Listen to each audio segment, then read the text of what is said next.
kayo kasi gusto rin po ng sponsor nyo na gumanda at mabago ang mga buhay nyo. Pinakamalakas sa palakpak! Tama ba yun? Tama ba yun? Now, ito na ang good news. Ang good news, malamang nakarinig kayo. Sandali muna. Yung AIM Global naman, dati na yan eh. Ang tagal na nga, 8 years eh. May kilala naman ako ng AIM Global eh. Hindi naman yumaman eh. Nangyayari ba yun? Yes! Yes, nangyayari yun. Pero tanong, bakit hindi yumaman? Kasi walang ginawa. Ba't walang ginawa? Kasi walang alam. Ba't walang alam? Eh di pag-attend ng mga seminar, hindi magawa. Pagyaman pa kaya? Yes! Tama? Ang puhunan sa global, yung kaalaman.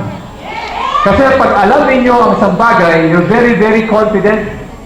Ang confidence level ng tao, minsan, depende sa alam natin.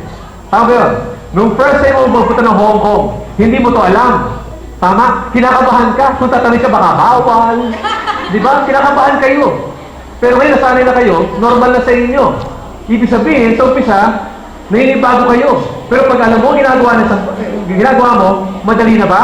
Yes! Guys, good news. Tanong, kayo ba'y naniniwala lahat ng bagay kailangan aralin? Yes! Estudyante, kapag mayroong exam, at nag-aaral siya pag may exam, is very, very confident na mag-take ng exam. Estudyante, pag may exam, kapag hindi nag-aaral, alam mo prayers doon? Lord, sana huwag pumasok si Sir. Yes. Empleyado, i-aralin mo din yan. Yung mga crew, Jollibee, Chowking, McDonald's, mag-apply na crew ngayon yan. Tanong, bukas, pwede sila maging crew? Hindi pa rin. Kasi pagiging crew, aaralin pa rin. Ang sweldo nun, 10,000. Tama? Lalo mga janitor sa hotel. Ang janitor, kapag nag-apply ka ngayon sa houseman, bukas, hindi ka pwede pa maging janitor. Kasi sa pagmamap, may tamang sistema. Kapag hindi ka na mag-map, lalong dudumi. Totoo yan?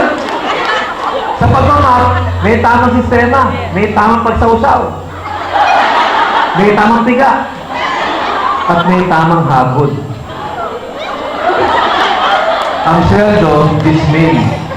Ang point ko, kung sweldo nga, sa 10,000, inaaral, how much more sa global?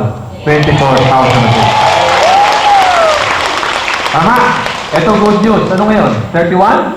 1, 2, 3. Sa February 3, may akong training dito, 4 p.m. Ang topic ko, New Distributed Orientation. Ituturo ko sa inyo lahat, step by step, kung paano ginagawa ang AIM Global hanggang magiging nyo lang kayo. Tama. Bukas, alauna, sa alas 4, dalawang OPP. Kasama nyo ako, si Sir Francis Miguel at saka si Mr. Joseph Lin. Sa Ados, ganun pa rin, alauna, sa alas 4. Hanggang nasa Hong Kong kami, hanggang mamaus kami, mawala kayong boses, okay lang yan. Basta maganda, yumaman kayo lahat sa negosyo ko. Maliwanag ba yun? O ngayon, tuwang-tuwa ka. Tama? Siyempre, tuwang-tuwa ka, malamang, pag uwi mo, kukwento mo yung kasama mo sa bahay. Tama? Yung makilala ninyo. Ito, expect ninyo.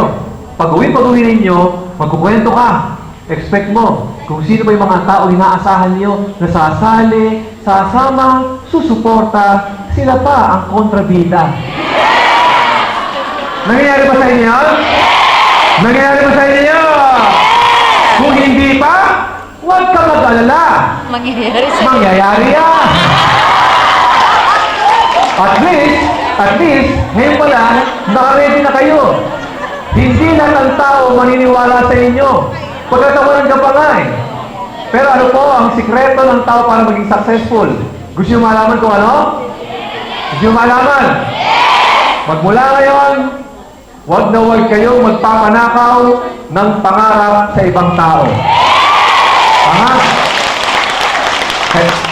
Kayo ang nakakita, kayo ang nakarinig. Yes.